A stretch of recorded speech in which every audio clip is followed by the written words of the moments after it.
حصے کو کاٹنا آسان ہے بجائے اس کے کہ تم لوگ مجھ سے فلسطین حاصل کر سکو۔ ناظرین گرامی، سلطان عبدالحمید کی جانب سے یہ جواب سن کر یہودی غصے سے پاگل ہو گئے اور انہوں نے عہد کر لیا کہ مسلمانوں کے اس عظیم لیڈر کو تخت سے اتار کر ہی دم لیں گے۔ چنانچہ یہودیوں نے سب سے پہلے ترکی کے ان افراد کو اپنے ساتھ ملایا جو تھے تو مسلمان ہی مگر وہ سلطان عبدالحمید سے بغض رکھتے تھے۔ یہودیوں نے ان غداروں کی مدد سے ترکی میں ایک عظیم سیکولر تنظیم کی بنیاد رکھی جس کی مدد سے سیکولرزم اور قوم پرستی کو ہوا دی گئی۔ اس جماعت نے سن 1909 میں سلطان عبدالحمید ثانی کے خلاف ہزاروں سازشیں رچاتے ہوئے عوام کو ان کے خلاف کھڑا کر دیا، جس وجہ سے سلطان عبدالحمید جیسے عظیم عاشق رسول صلی اللہ علیہ وآلہ وسلم کو تخت سے دستبردار ہونا پڑا، جس کے بعد انہیں سلانیک شہر میں نظر بند کر دیا گیا۔ یہ وہی شہر تھا جہاں عثمانی خلفاء نے یوں سے نکالے گئے یہودیوں کی مہمان نوازی کرتے ہوئے انہیں رہنے کے لیے جگہ اور کھانے کے لیے کھانا مہیا کیا تھا۔ لیکن سلطان عبدالحمید ثانی نے اپنی وفات سے پہلے ایک خط میں اس سازش کو بھی بے نقاب کر دیا۔ انہوں نے اس خط میں لکھا کہ میں اپنا یہ خط محمود آفندی ابو الشمات کی خدمت میں پیش کرتا ہوں، ان کے ہاتھوں کو بوسہ دیتے ہوئے نیک دعاؤں کا منتظر ہوں۔ آج میں آپ کی نظر میں ایک اہم مقدمہ پیش کر رہا ہوں تاکہ یہ آنے والی نسلوں کے لیے پیغام رہے۔ انہوں نے لکھا کہ سلطنت عثمانیہ کے تخت سے مجھے ہٹانے کے پیچھے جمعیت اتحاد یعنی طاقتور ترک سرداروں کی سازش تھی جس نے مجھے خلافت چھوڑنے پر مجبور کر دیا۔ انہوں نے مجھ سے شدت کے ساتھ مطالبہ کیا کہ میں فلسطین کو ان کے حوالے کر دوں، اور جب میں نے ان کی بات نہ مانی تو انہوں نے میرے خلاف سازشیں کرنا شروع کر دی، یہاں تک کہ انہوں نے مجھے 15 کروڑ روپے بطور رشوت دینے کی کوشش بھی کی، مگر میں نے ان کی پیشکش کو رد کرتے ہوئے یہ کہا کہ اگر تم مجھے فلسطین کے ہر ذرے کی مقدار کے برابر بھی سونا بچھا کر دے دو، میں تب بھی فلسطین کو یہودیوں کے حوالے نہیں کروں گا۔ میں نے 30 سال سے زائد عرصے تک امت مسلمہ کی خدمت میں اپنے آباء و اجداد کے نامہ اعمال کو سیاہ نہیں کر سکتا، اس لیے میرے لیے تمہاری اس پیشکش کو قبول کرنا ممکن نہیں۔ میرے اس جواب پر یہودیوں نے مجھے سلطنت سے جدا کرنے پر زور دینا شروع کر دیا، اور آج وہ اپنے اس مقصد میں کامیاب بھی ہو چکے ہیں۔ انہوں نے مجھے پیغام بھیجا کہ وہ مجھے سلانیک شہر بھیج رہے ہیں، اور ان کے فیصلے کو نہ چاہتے ہوئے بھی مجھے قبول کرنا پڑا۔ پیارے دوستو، یہاں ہم آپ کو بتاتے چلیں کہ اگر سلطان عبدالحمید اس وقت خلافت چھوڑنے کا فیصلہ نہ کرتے تو انہیں خوف تھا کہ ان کے اس فیصلے پر سلطنت میں قتل عام شروع ہو سکتا ہے، جس میں معصوم افراد کی جان جانے کا خطرہ تھا۔ لہٰذا انہوں نے لاکھوں معصوم جانوں کے سر سے اپنے تخت کو وار کر پھینک دیا۔ اس کے علاوہ اگر سلطان عبدالحمید ان کی بات نہ بھی مانتے تو اس وقت یہودی اس قدر طاقتور ہو چکے تھے کہ وہ سلطان کو زبردستی محل سے باہر نکال سکتے تھے۔ سلطان عبدالحمید اپنے ہاتھ میں ایک عدد چھڑی اور چھوٹا بیگ پکڑے ہوئے رات کی تاریکی میں محل سے باہر نکلے۔ ان کے ساتھ 2 خواتین بھی تھیں۔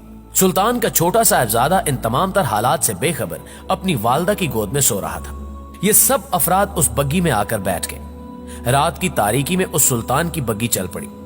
وہ جگہ جہاں اس عظیم مجاہد نے 30 سال حکومت کی تھی، ان کو الوداع کہنے کے لیے ان کے چاہنے والوں کا ہجوم تھا۔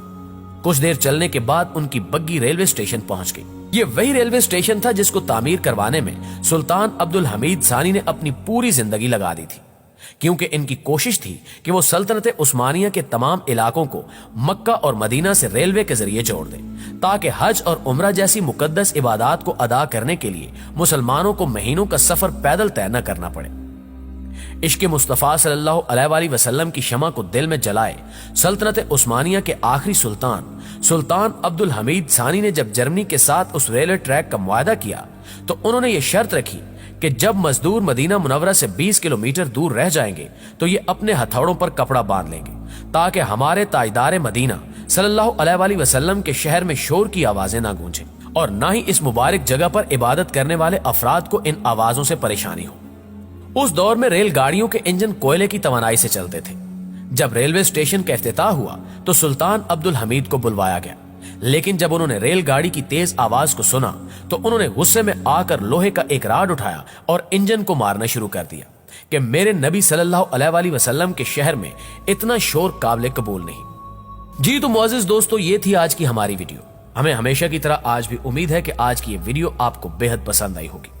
ویڈیو اچھی لگے تو اسے لائک کرتے ہوئے اپنے دیگر دوستوں کے ساتھ بھی شیئر ضرور کیجیے گا۔ انشاءاللہ آپ سے ملاقات ہوتی ہے اگلی ویڈیو میں۔ تب تک اپنا اور اپنے پیاروں کا ڈھیر سارا خیال رکھیے گا۔ اللہ نگہبان۔